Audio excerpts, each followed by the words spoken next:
One of the things Miles and I whisper worried about at night was that our mom could fall in love again.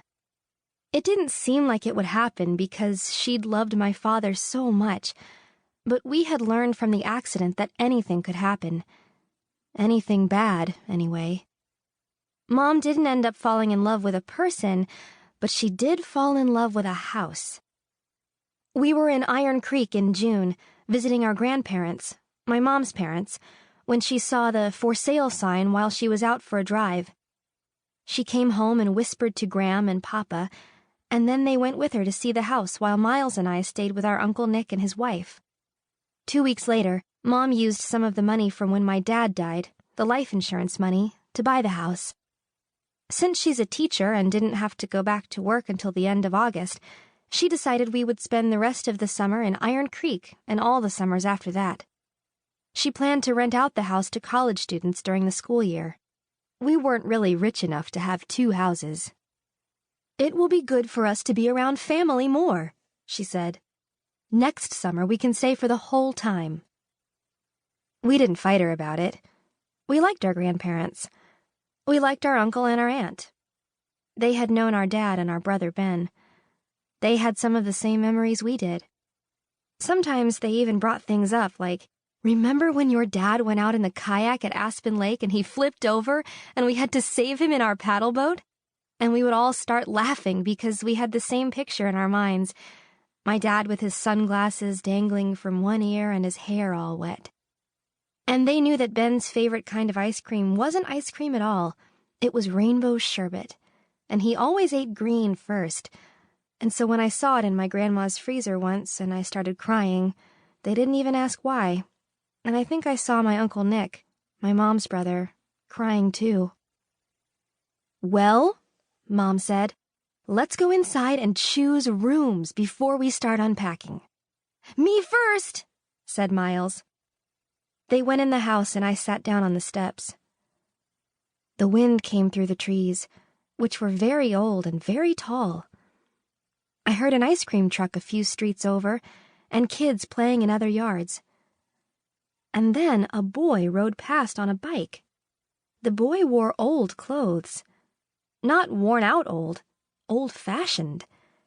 He was dressed like a peasant. He had on a ruffly blouse and pants that ended right under his knees, and a hat with a feather, and he was my age. He didn't glance over at me. He looked happy. Sad, I thought. That's so sad. He's weird and he doesn't even know it. Actually, it's better not to know it. My brother Ben was different, and he knew. The trees sounded loud as a waterfall above me.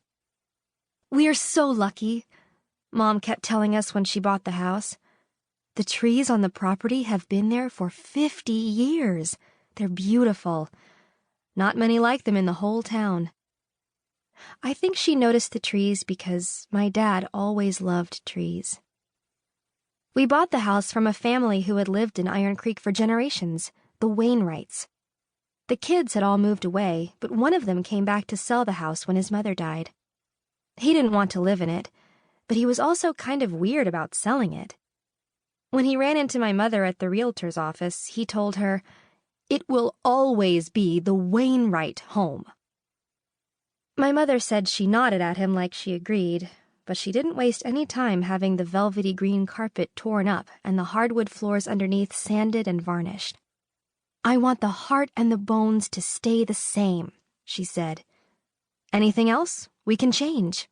We live here now." She also had the front door painted blue. I heard that blue front door open behind me and Mom came out.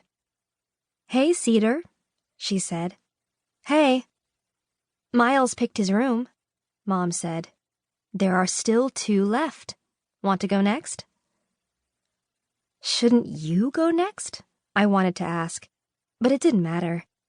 Her room could be as small as ours now because she didn't have to share. "Sure," I said, because I knew she wanted me to say sure. Inside the house was empty, no furniture yet. Living room to the right, stairs in front of me. "Want to look around downstairs first?" Mom asked, because Miles and I hadn't spent time here yet, but I shook my head and started climbing. When I got to the top of the steps, I stopped. "Isn't it fun?" she asked. "I left these the way they were. I couldn't help it." Each bedroom door was painted a different color. One yellow, one purple, one green. The bathroom door was painted red. "Are the rooms inside the same colors?" I asked. "No," she said, "only the doors. Each room has something special about it, though." Right then, the green door opened. "I picked this one," Miles said, sticking his head out. "It has a big, big closet, like a hideout, for me." Miles was 8, young enough to still care about hideouts. "So green is gone," Mom said. I didn't care which room I had, but I knew she wanted me to pick. "I'll do this one," I said, pointing to the purple door at the end of the hall. "You can check them both first," Mom said. "No," I said. "I'm fine, unless you wanted purple." "I like them both," Mom said. "The yellow room has a window seat, the purple room has a diamond window." That settled it. I knew Mom had always liked window seats, and our real house, up in a suburb of Salt Lake City 4 hours away, was newish and beige and had no window seats anywhere. "Purple," I said. "It's like a rainbow up here." "That's what made me want to paint the front door blue," Mom said. "It was the only color that was missing." Lots of colors were missing. Pink, orange, brown, gray. But I didn't say that.